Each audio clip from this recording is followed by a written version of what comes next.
हिंगोर जा ख़बर शामिल कंदासीं त मच्छर माइनर बेनज़ीर माइनर महराब शाख जे पुछड़ीअ में पाणी शदीद खोट ऐं शाखुनि जे 3 सालनि खां खाटी न थियण ख़िलाफ़ आबादकारनि ऐं हारियुनि रोडनि ते निकिरी आया।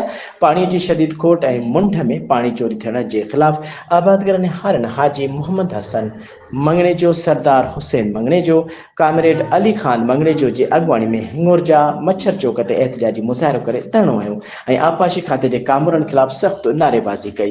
एहतिजाज कंदड़नि इल्ज़ाम लॻायो त मच्छर माइनर बेनज़ीर माइनर ऐं महराब शाख जे पुछड़ जे पाणी न हुजण करे असांजा पोखियल फसल वणनि, जूअर, कमंद, बाग़ात ऐं ॿियूं सब्ज़ी सरी सुकी तबाह थी रहियूं आहिनि, जॾहिं त शाखुनि जे 3 सालनि खां खाटी नथी कराई वञे, जंहिंजे करे शाखूं मिटी ऐं गंदगाह सां भरिजी वियूं आहिनि। जॾहिं त मुंड जा आबादगार वाटर कोर्सनि खे टोड़े पाणी आबपाशी खाते वारनि खे रिश्वत ॾेई चोरी कनि था। हुननि ऐलान कयो त शाखुनि जे खाटी कराई पाणी पुछड़ ते पहुचाए वञे।